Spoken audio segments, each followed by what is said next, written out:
Conta o historiador Plínio, o Velho, que a filha do artista grego Butades apaixonou-se por um jovem que estava prestes a partir para outras terras.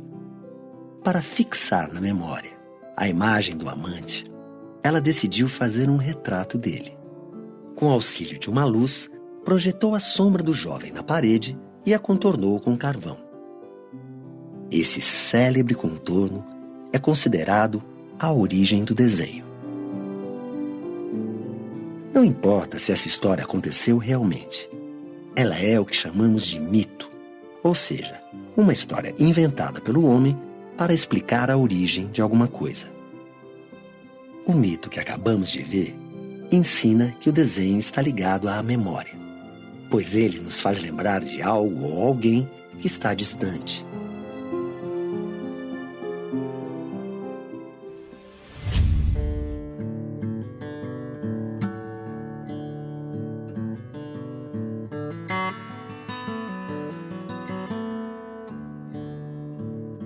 Bom dia, estudantes. Queria agradecer vocês terem vindo. Vocês não sabem exatamente o que a gente vai fazer, né? Porque vocês estão aí com prancheta e lápis na mão.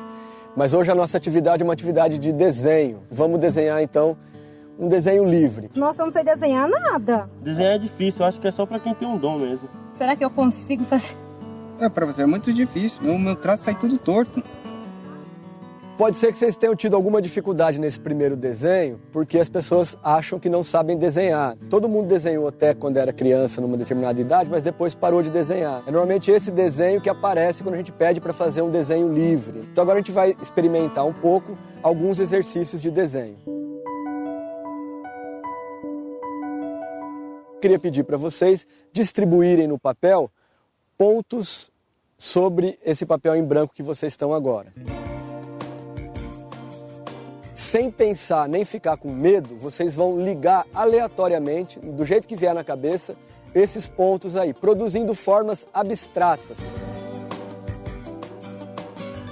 Quando o ponto é colocado em movimento, a gente tem a linha do desenho. E quando tem outras linhas, a gente cria formas, né? Todo mundo tem assinatura igual? Não. Todo mundo tem a letra igual? Não. Então, isso são formas de desenho também. Então, quando a gente faz esse exercício, a gente está treinando a nossa linha, encontrar qual é a nossa linha. A gente vai desenhar esse coqueiro. É importante que vocês olhem só para o coqueiro, nada mais que está em volta. Esses desenhos têm que ser feitos da seguinte maneira: vocês não podem olhar para a folha de papel em hipótese alguma, é só olhar para o coqueiro. É chamado desenho cego.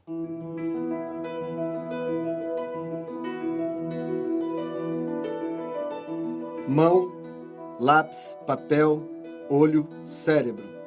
O desenho é a expressão de um pensamento, constituído de elementos que se organizam como uma linguagem.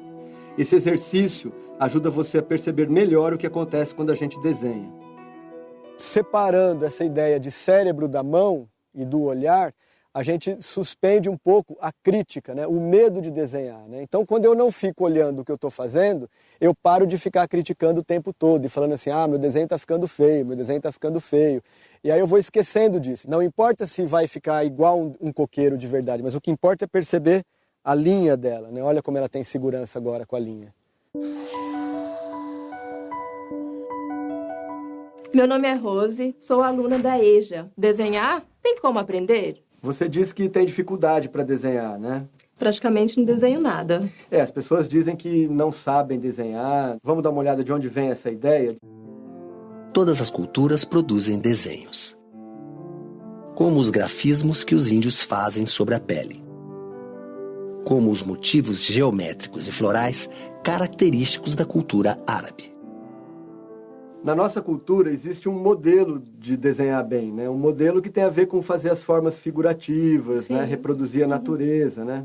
No caso desse artista, ele pintou essas imagens na Capela Sistina, que é o local onde os cardeais escolhem o Papa. O nome dele é Michelangelo.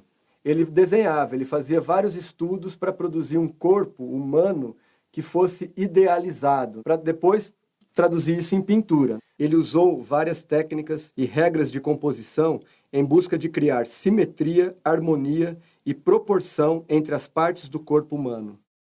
Esse modelo de desenho é um modelo muito poderoso, porque as pessoas identificam imediatamente como sinônimo de um bom desenho. Porque tem figura, porque ele tem o corpo perfeito. E esse modelo imposto, ele acaba travando a gente, porque você vê um desenho maravilhoso, você fala, eu nunca vou conseguir desenhar isso. Exatamente, e aí você não procura um caminho seu de desenhar, né? Para isso, vamos dar uma olhada em outras formas de desenho que estão pela cidade, para tentar derrubar um pouco mais esse bloqueio? Vamos. Então vamos lá.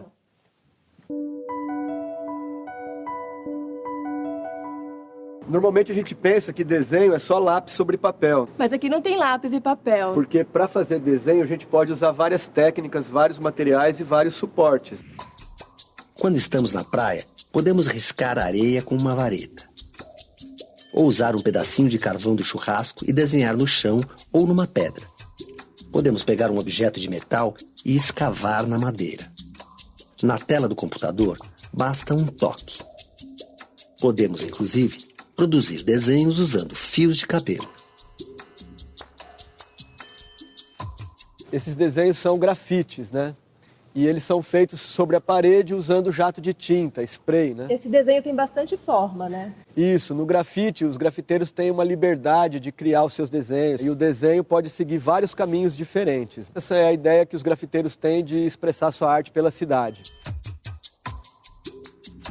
Conforme a escolha do material para o seu desenho, o resultado final do desenho fica diferente. Isso seria como os nossos pensamentos? Exatamente, quando você pensa e escolhe as palavras para exprimir uma ideia, aquilo que você quer dizer. Quando eu escolho o material, ele determina como a ideia final do desenho vai ficar. Entendi.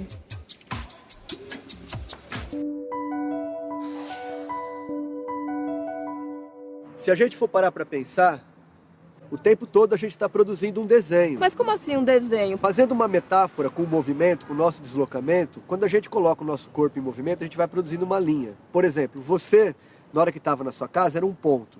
Quando você sai da sua casa, a gente pode criar uma linha imaginária, então você foi gerando uma linha sobre a cidade e construindo um desenho. Legal. Então, se a gente for imaginar o desenho de cada pessoa quando sai de casa, vai formar um desenho bem interessante pela cidade. Exatamente. Né? O conjunto das pessoas gera um grande desenho pela cidade. É verdade. É um desenho invisível que produzimos sem perceber.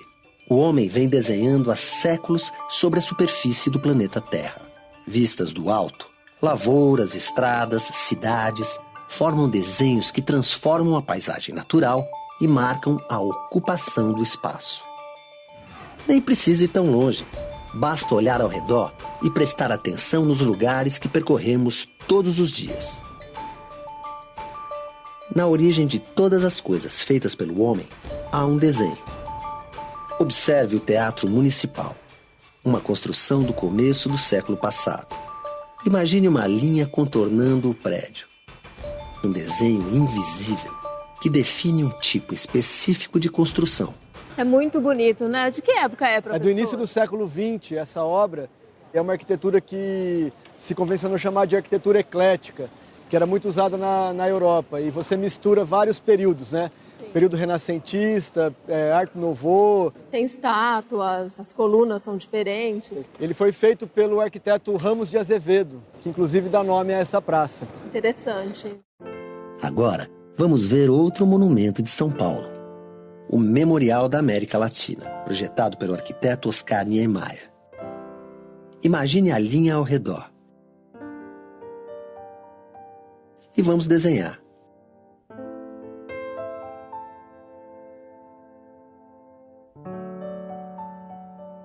O desenho que está na origem do memorial é um projeto de arquitetura moderna.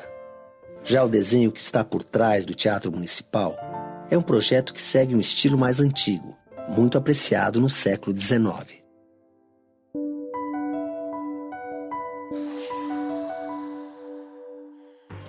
Existe uma relação muito próxima entre desenho e projeto. O verbo desenhar vem de designare, que significa o desígnio de Deus. Segundo o dicionário, desígnio é o mesmo que projeto, plano. Portanto, desenho tem a ver com projeto, um ensaio para alguma coisa que não existe, algo que está no pensamento e ainda vai ser realizado.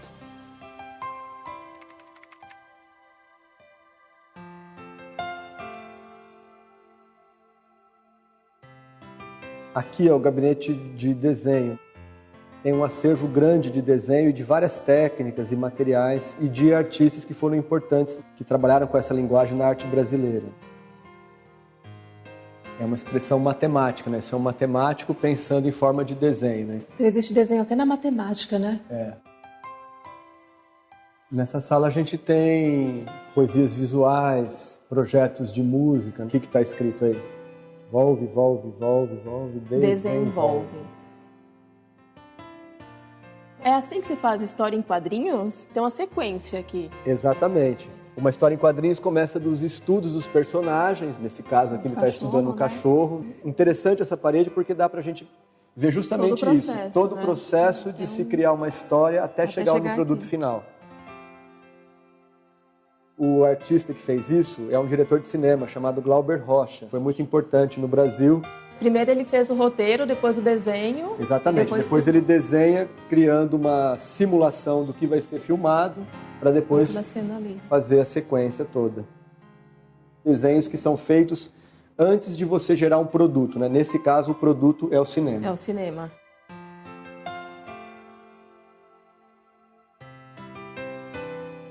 Esse é o esboço desse móvel? Exatamente. Aqui é um esboço que nasce de um desenho, né, para virar um mobiliário depois, né? Os irmãos Campana, eles são designers. Então, quer dizer, um desenho relativamente simples começa a ser elaborado e depois ele vai se transformar num móvel.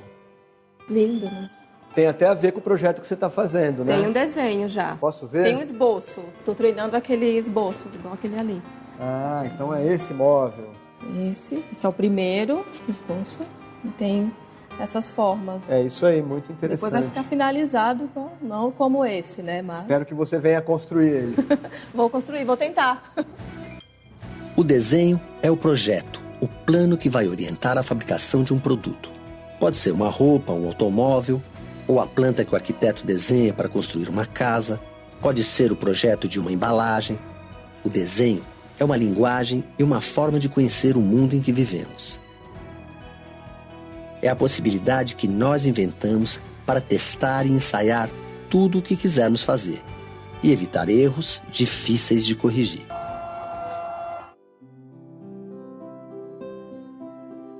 Então, gostou da nossa viagem pelo mundo do desenho? Nossa, eu adorei, professor. Eu fiquei impressionada com a infinidade de formas que tem de desenhar. O que é importante a gente saber é que o desenho é uma expressão que nasce de um pensamento, né? E ele tem uma linguagem. Se a gente praticar o desenho e treinar e tentar se envolver um pouco mais e conhecer um pouco mais, todo mundo é capaz de desenhar. Agora eu já posso pensar assim, que eu sou capaz de desenhar, porque antes não. É isso aí. Agora sim.